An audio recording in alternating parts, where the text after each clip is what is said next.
1826, not a mile of railroad existed in the United States. The trip from the Atlantic coast to the new state of Illinois took long months of travel. Yet 10 years later, at the state capital of Vandalia, men were planning a railroad to open up the wilderness of vast forests and prairies. Gentlemen, the excitement over canals and steamboats is at its zenith. But the air is filled with a new application of steam to land carriages and to railroads. So, we've come here to request a charter for a railroad to be built from Chicago on towards the Mississippi River, near the lead mines at Galena, Illinois, and Dubuque, Iowa. Sir, we admire your courage. But this country doesn't even have roads or canals. Our charter also calls for permission, if it seems advisable, to construct a good and permanent turnpike road. Now you're talking, mister. Good pike roads are what we need. In 1836, life on the frontier was primitive, and the railroad was as remote as the moon. Well, what I say is, them guys at Vandalia are getting too big for their britches. Sure are. What's at Vandalia? What's at Vandalia? Vandalia, monsieur, is the capital of our fair state. Oh, sure, it's the capital, but, tell him what you told me. Well, there's nothing to it. Gonna dig some ditches and connect up the waterways. Looky here.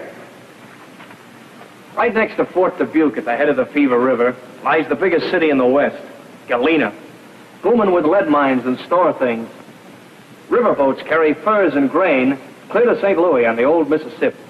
What they're talking about now is digging canals clear to the Great Lakes. Mon Dieu! Then boats could come all the way from Buffalo, no? That's only half of it. Tell them the rest, Mike. Well, maybe there's some sense in these canals. You know, we've been using pike roads and rivers for quite a spell. Yeah, but some crazy galoots have gone and chartered a railroad, too. Oh, impossible. Sure as you're born. A railroad? To the Alleghenies, to the east?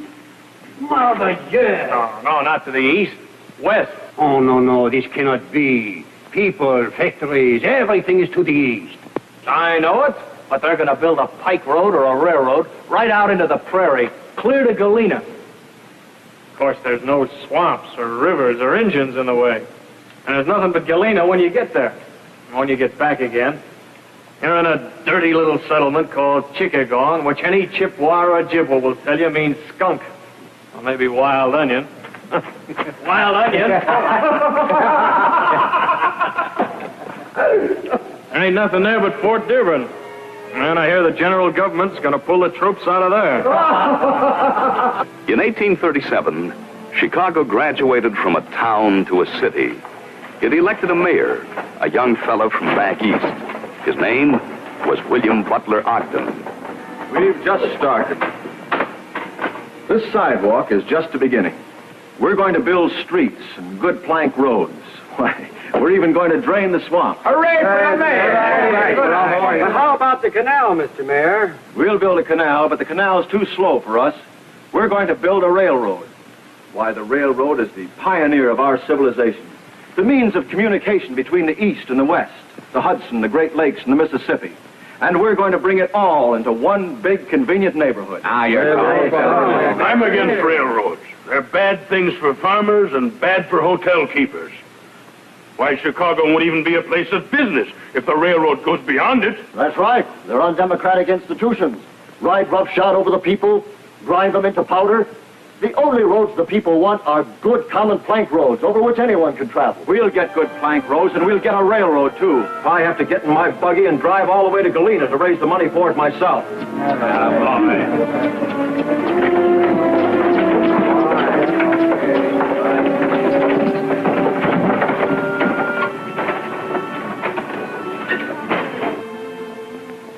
Someday, the railroads from the east will reach Lake Michigan. Merchandise will come across the lake and be delivered right out here by our railroad. Now, I say the farmers and the settlers along the right-of-way ought to own their own railroad. I think you're right, Mr. Ogden. Put me down for a couple of shares.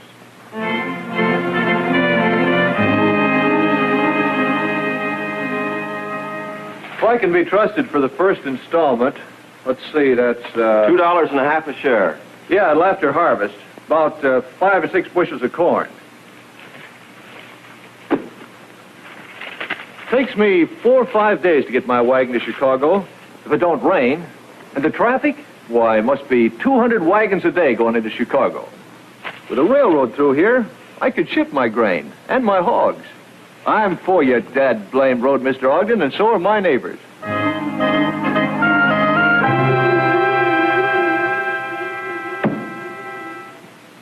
Now, wait a minute. I heard everybody ain't in favor. I heard you can't get the right-of-way through the city. Now, you're a member of the council, first mayor and all that. What about it? I've got a permit to carry our rolling stock from the lake to the city limits. So we'll start there, Kinsian Canal, the city limits, and go on from there. We're going to build that railroad north and west, and we're starting now. Say, I kind of like the cut of your jib. Yep, you'll build her. I want some of that stock, mister.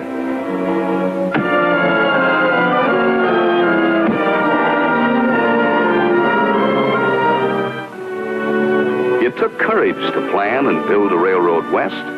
There was nothing out there but a future. But there were plenty of men with the vision to see it and the courage to work for it. No rails came to Chicago, so the first engine came down the lakes, lashed to the deck of the brig Buffalo. How clearly they knew what they were doing showed up in the name of that first 10-ton engine, the Pioneer. And Pioneer she was, the first engine to move out of Chicago toward the great north and west. Coming back on her first trip, she brought a farmer's load of wheat, and word of this flashed over the countryside. A week later, there was more business than the schedules could handle. Mr. Ogden, word spread among the farmers about bringing in that wheat. Why, there must be 30 carloads piled up in the Displays warehouse. Well, that's fine. We have 6 berthen cars. Put them all at the service of the farmers. It's their railroad, you know. It looks like we're in business. We've just started.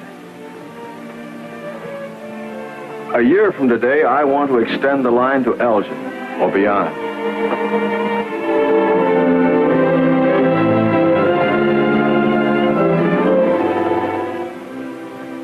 Can you see the brigade yet? Not yet.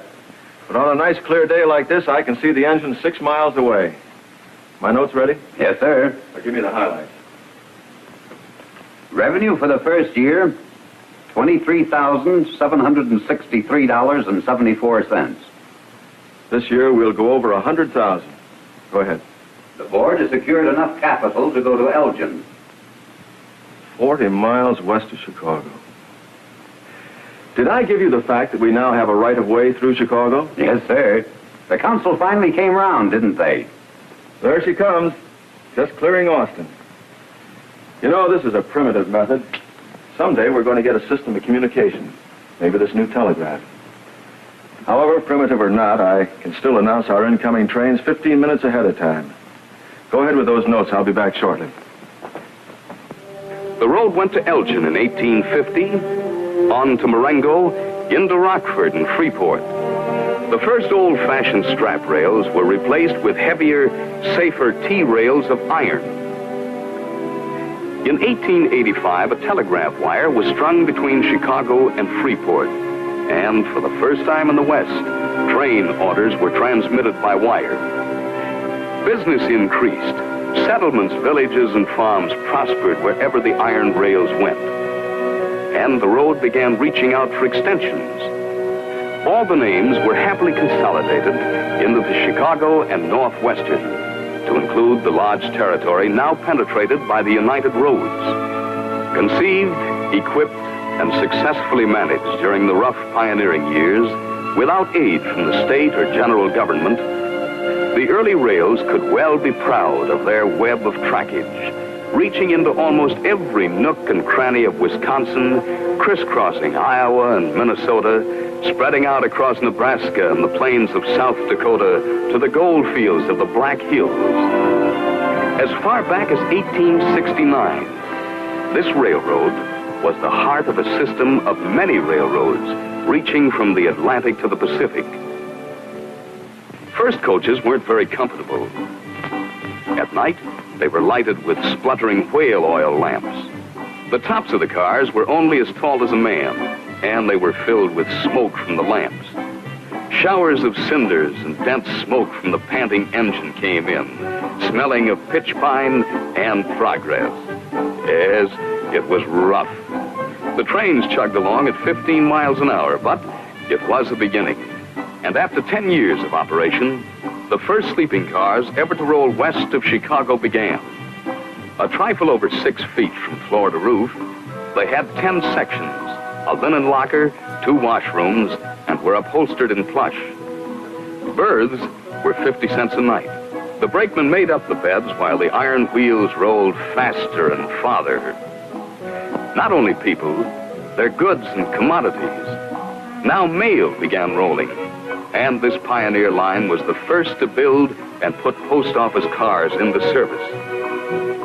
Dining car services began back in 1869. Conscientiously pioneering, the first all-Pullman train appeared. New luxuries and comforts were growing. Fields and factories, the heart of this continent, was brought closer together, and the interdependence of modern agricultural and industrial civilization became possible with our modern transportation system. The life and death importance of the road was dramatically demonstrated back in 1880. In October, the line had been completed to Pierre, South Dakota, with new farmers and settlers scattered along the way. It began to snow. It would snow for the next 6 months until May 1881. And into the new country, into the small new farmhouses came the cold, boneless fingers of tragedy. Only the shining rails could have developed new land so quickly. Only the rails could keep it alive.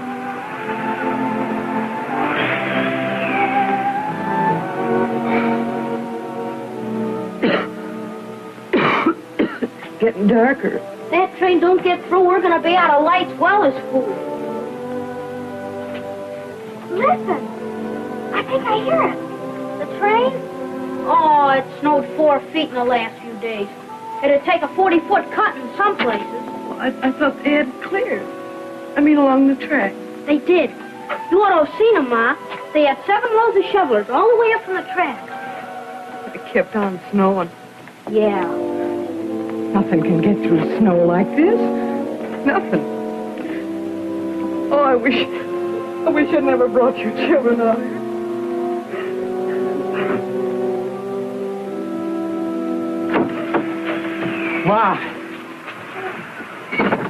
Ma, they got through. That big plow they've been using, the snowbird, they got through. I got some wheat and corn and flour and some oil for the lamp. Here, son, fill those lamps. Get out some of that corn and run it through the coffee grinder. Get some food on the table for your mother. There now, Ma. The railroad fellers said they'd get through. There's thousands just like us all along the line. He said they'd keep her open no matter what it took. I was so worried about the chief.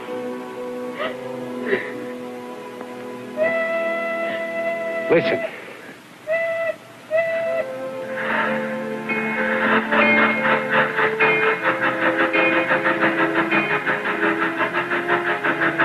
Grind up some of that corn, boy. My ribs is sticking to my backside.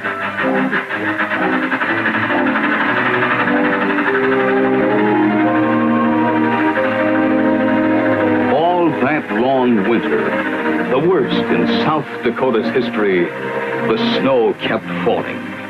But the iron wheels kept rolling, bringing dried corn and coal oil, bringing a promise of the future when we'd build a vast new inland empire along the shining rails. Out of the savage wilderness came our rich and fertile farms, our waving fields of grain. The children of the early settlers made that combine, powered it with fuel, used it to harvest the golden wheat. Today, when you look across our fields, you know the corn belt is close to the wheat belt. The iron rails link this field with the milk shed, the forest. The factory that built this corn picker is not far away. All our fields and factories are drawn together as they grew together. by a pioneering railway system. Men of small vision thought they started the wrong way, west instead of east. Breakers of tradition and precedent, after 100 years, the Chicago and Northwestern, the country's only left-handed railroad, is still pioneering, still resolutely first west of Chicago.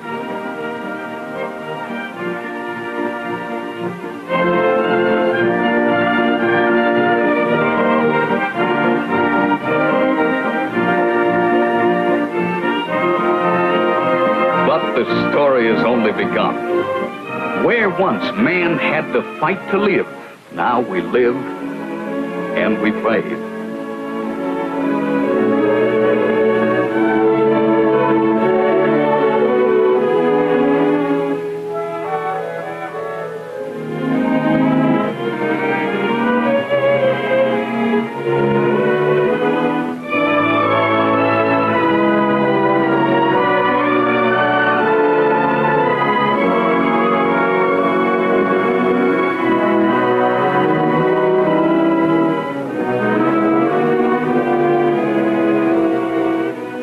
We play hard, but we work hard too.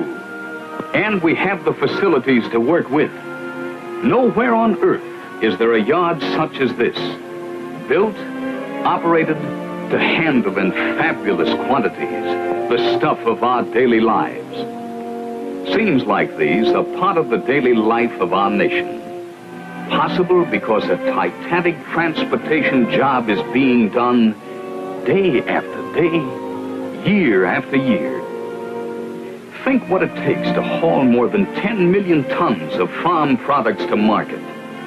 Think of the great grain elevators, the cereal plants, all the farms and factories, all the mills and ore docks drawn closely together by a great railway system.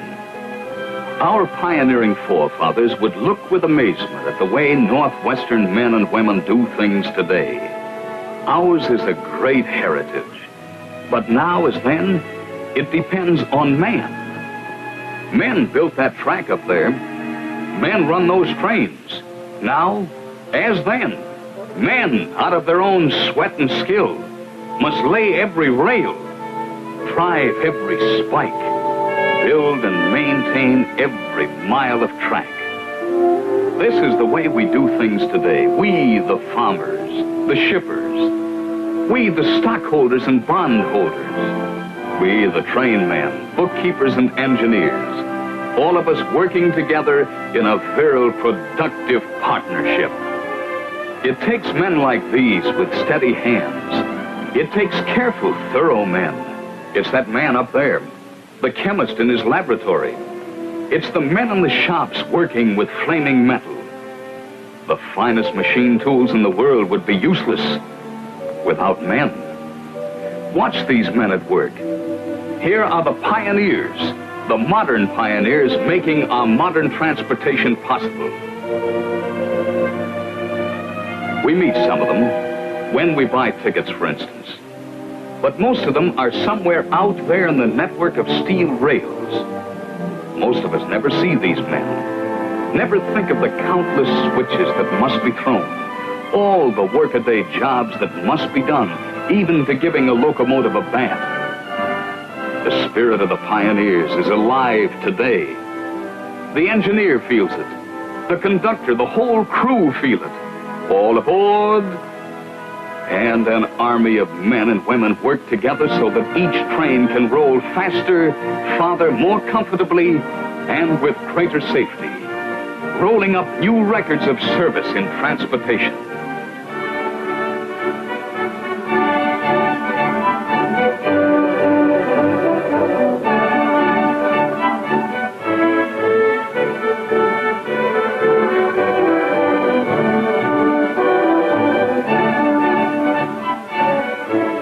Next time you look down a clear track, don't forget how much we've accomplished, how far we've come in 100 years. Go into the modern club car. Make yourself comfortable. Go into the diner. Have a good dinner. While you're sitting there being served, the wheels will keep on rolling. They'll roll all through the night. They'll be rolling when you go to bed. They'll be rolling with each new dawn. A dynamic tribute to remind us of the vision and the enterprise that began 100 years ago when a few men stepped into the future and the song of the pioneer had begun. Moved deeply, made humble by the achievements of each succeeding generation, we, the modern pioneers, face our own future, determined that this nation, great yesterday, stronger, more tightly knit, greater today, will continue the good work, continue to pioneer a better, richer, and happier tomorrow.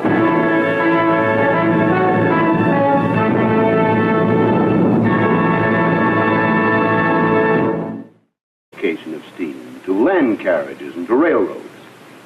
So, we've come here to request a charter for a railroad to be built from Chicago on towards the Mississippi River, near the lead mines at Galena, Illinois, and Dubuque, Iowa. Sir, we admire your courage, but this country doesn't even have roads or canals. Our charter also calls for permission, if it seems advisable, to construct a good and permanent turnpike road.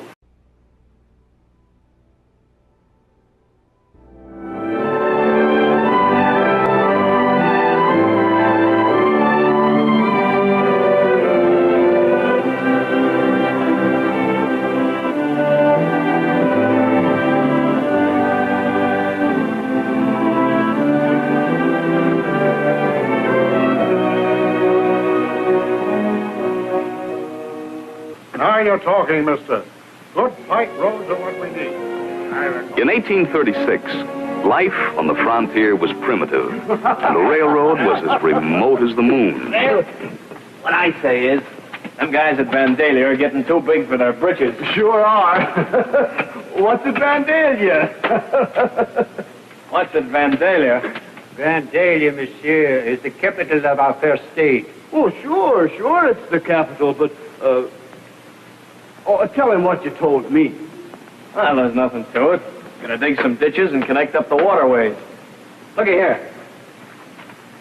Right next to Fort Dubuque at the head of the Fever River lies the biggest city in the West, Galena, booming with lead mines and store things. Riverboats carry furs and grain clear to St. Louis on the old Mississippi. What they're talking about now is digging canals. In 1826, not a mile of railroad existed in the United States. The trip from the Atlantic coast to the new state of Illinois took long months of travel. Yet 10 years later, at the state capital of Vandalia, men were planning a railroad to open up the wilderness of vast forests and prairies. Gentlemen, the excitement over canals and steamboats is at its zenith, but the air is filled with a new apprehension.